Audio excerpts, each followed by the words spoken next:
The investing community is home to lots of great debates versus how you should approach your finances one way or another. And a very common debate that seems to take place is one between investing for cash flow versus investing for long-term growth, where you don't really have any cash flow in the beginning, and maybe you'll have some cash flow further down the line, but really you're going for that equity growth and not really taking on the cash flow at any point in the near term. And you can apply this to almost any investing setting. If we're talking about stocks, you have people who focus on dividend-oriented stocks that actually throw off income immediately rather than just going for quote-unquote growth stocks, which maybe won't pay a dividend, but they're reinvesting their earnings back into the business rather than paying shareholders directly. That's in the stock setting. In the real estate setting, you might have markets that are much more cash flow oriented, where you're going to have a pretty high yield on your money, but you're probably not going to have as much appreciation compared to some other markets where property prices might be quite a bit more expensive and the yield you get on those properties might not be that high, but you might have much greater opportunities for appreciation and driving up the value of that property, whether it be through market forces or through actually forcing appreciation through actual renovations. But really, as with any topic in finance, there's a lot of nuance and there's no really one-size-fits-all answer when it comes to this sort of debate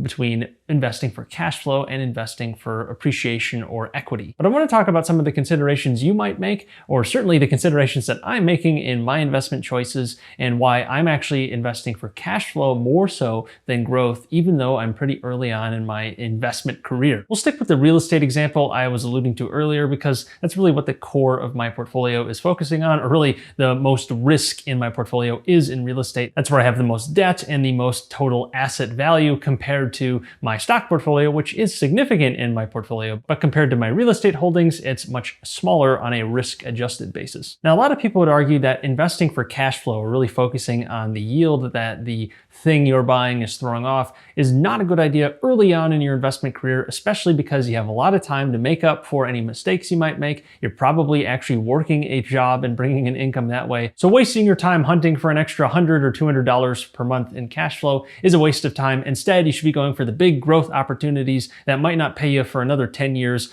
but you could totally multiply your money many times over, and then you'll be in a much better position at that 10-year mark or whenever the actual payoff occurs. And I'm not going to deny that there's merit to that. You could certainly have massive payoffs when you take that sort of approach and don't take the cash flows now. But the thing about cash flow is it provides safety. It is much more defensive than something like a growth-oriented strategy where you're not taking the cash flows early. Because if something were to happen at your job, or if something were to happen and your main income source is significantly reduced, all of a sudden you're in very big trouble because you don't have any other cash flow streams to pull off of. So in that way, cash flows can provide an extra sort of safety net for your overarching portfolio or your overall financial life, because you have that extra source of revenue coming in that you can actually tap into. And you don't really have to liquidate your existing holdings. It's just the holdings throwing off money and you can do whatever you want with it. I definitely want to talk about debt here, because if you have a lot of debt, focusing on growth could be extra risky because you don't have the cash flows coming in to take care of debt payments. And then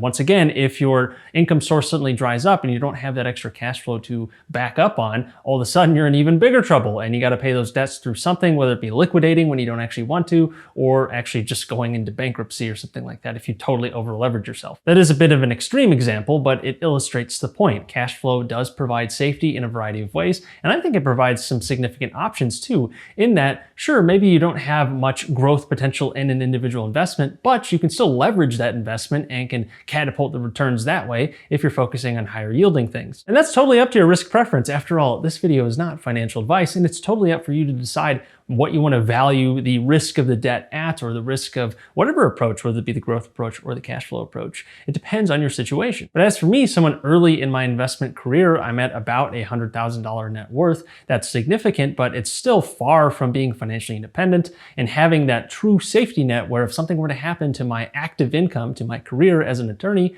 I would have something to fall back on if I had a much larger portfolio. I'm just not there yet. So I'd rather focus on something that has higher yield at the moment and that can provide me that extra layer of safety, because right now, every extra $100 in cash flow is a pretty big deal when you're starting from zero or just a couple $100 per month. Just recently, I rented out my former primary residence, and that drastically increased our cash flow up to nearly $1,000 per month, all told between all of our investments. months. That's a significant amount of money that totally extends sort of the life of our emergency fund. If it came down to it and we had to tap into cash, we have an extra $1,000 per month coming in very passively because of the systems we've set up. And that peace of mind is worth something. However, it's diminishing. As I add more and more cash flow, the actual value of that additional cash flow is kind of going down because it's not providing as much peace of mind, because it's really that basic expense level that really matters. Once I can cover all of my expenses, all of my basic expenses at least, that's what's worth a lot to me for my own risk tolerance. Once I have my basic expenses covered, I actually feel like I can take much greater risks because I know I have something to fall back on. And maybe I could do something more speculative, going into more venture capital type plays, or even putting more money into my own business. But you can shoot yourself in the foot with the cash flow strategy. For me, I'm not spending any of my cash flow right now. It's all going either towards debt paydown or towards more investments, mainly more real estate or more stocks.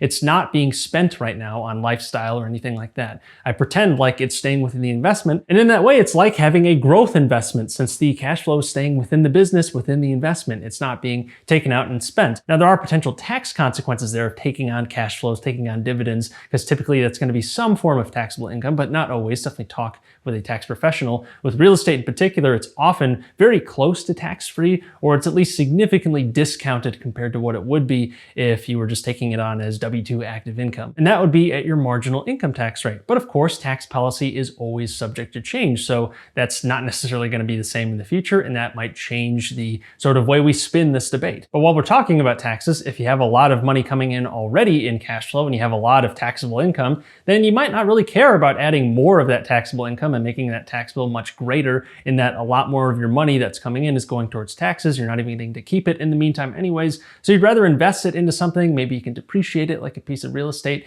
and you'd rather keep it in something where it's not triggering a taxable event for some time, and you're delaying that tax bill into the future, maybe getting some more preferential tax rate through something like long-term capital gains or something else, to where it makes sense to just kind of defer the actual enjoyment of that money and allowing it to grow in the meantime in some sort of investment. However, I'm certainly not at that level at this point, so I'm going to focus on building up my basic level of cash flow to where it could provide for all of my basic expenses and I could officially declare financial independence. But I'd still be trying to build other cash flow streams as well to improve the strength and safety of that cash flow. But this isn't to say that I don't go for growthier opportunities as well. I have a significant stock portfolio, as I mentioned earlier, and a lot of these companies don't pay dividends, or if they do, it's a very small amount relative to something like a real estate deal where I might get a 10% cash on cash return, whereas with a stock, I might get no cash on cash for a long time until I sell because there's no dividend along the way. However, the way I have used and plan to use my stock portfolio, at least a large chunk of it,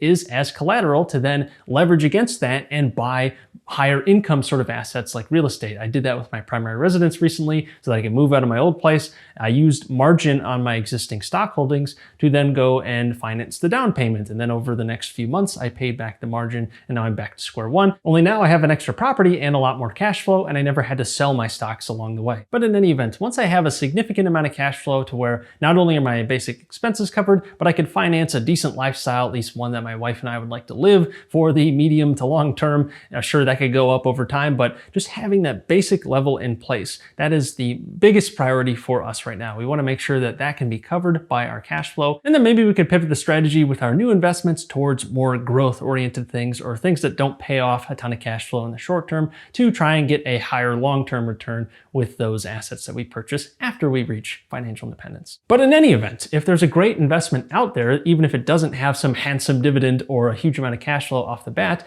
it's not like I'm just going to deny it because, no, I'm only investing for cash flow. I just might not be looking for those deals as heavily as something that would pay off a little bit more cash flow in the short term. For now, I'll pretend like the cash flow doesn't exist on our personal balance sheet and it's all going right back towards investments. I'd love to get your guys' thoughts on this debate between cash flow versus growth, if you can really separate the two, because often they are tied at the hip, in that a company that grows typically is growing its cash flows and might throw off more dividends, or would otherwise grow the investment pretty significantly. You could always sell it off at that point too. So in many cases, this is kind of splitting hairs, but I think it is a relevant conversation to be had, especially for those who are earlier on in their investment journeys, trying to figure out what path you want to take, because it's up to you to decide, of course, and I would love to get your thoughts in the comments below. Anyways, that's all I've got for today. So if you like this video, please like it, since that would help the channel out a lot, and be sure to subscribe if you want to see more content about personal finance and investing, and be sure to check out the free stuff and the affiliate links in the description below. But until next time, take care.